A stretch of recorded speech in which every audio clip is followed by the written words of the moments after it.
শেখ হাসিনার নির্দেশে এবং তত্ত্বাবধানে এমন অনেক মামলা দায়ের করা হয়েছে। বেগম খালেদা জিয়ার বিরুদ্ধে নানান কৌশলে এবং আদালতকে ব্যবহার করে সেই মামলাটা উনি চলমান রেখেছেন। গত 18 বছর ধরে প্রতিহিংসামূলক মিথ্যা মামলার জালে বন্দী করে রাখা হয়েছিল বিএনপির চেয়ারপারসন ও সাবেক প্রধানমন্ত্রী বেগম খালেদা জিয়াকে। অবশেষে সব মামলা থেকে পরিত্রাণ পেলেন বিএনপির চেয়ারপারসন।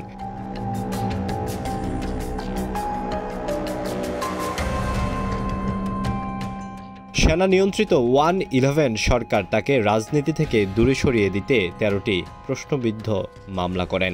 এরপর শেখ হাসিনার ক্ষমতায় বসার পর গত 1.5 দশকে আরও 24টি মামলা করা হয়। বুধবার নাইকো দুর্নীতির মামলা থেকে খালাস পাওয়ার মধ্য দিয়ে 37টি মামলার সবকটি থেকে রেহাই পেলেন তিনি।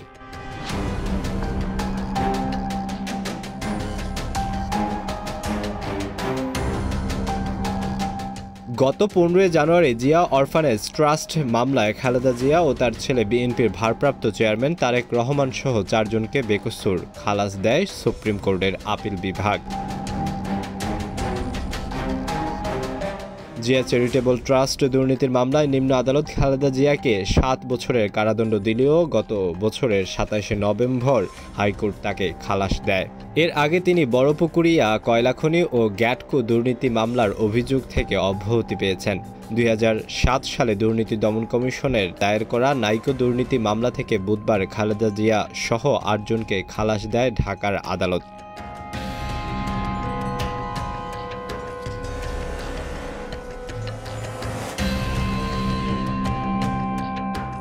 গত 30 অক্টোবর রাজধানীর দারুস সালাম থানায় 6টি ও যাত্রাবাড়ী থানায় 3টি মামলায় খালেদা জিয়াকে অব্যাহতি দেন হাইকোর্ট। এর আগে কুমিল্লায় নাশকতার মামলায় গত 22 জানুয়ারি আদালত তাকে অব্যাহতি দেয়। গত বছর 13 সেপ্টেম্বর দেশের বিভিন্ন আদালতে থাকা 5টি মামলায় খালেদা জিয়াকে অব্যাহতি দেওয়া হয়। এছাড়া রাষ্ট্রদ্রোহের এক মামলার কার্যক্রম গত 30 অক্টোবর হাইকোর্ট বাতিল করে দেয়, যা ঢাকা মেট্রোপলিটন ম্যাজিস্ট্রেটের তত্ত্বাবধানে ছিল।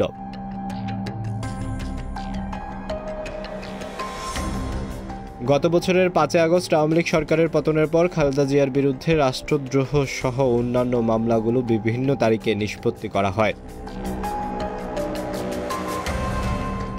সর্বশেষ গতকাল বুধবার নাইকো দুর্নীতির মামলা থেকে খালাস পাওয়ার মধ্য দিয়ে বেগম খালেদা জিয়ার বিরুদ্ধে 37টি মামলার সবকটি থেকে মুক্তি দেওয়া হয়। তার বিরুদ্ধে আর কোনো মামলা অবশিষ্ট নেই। তিনি এখন মামলা মুক্ত একজন মানুষ।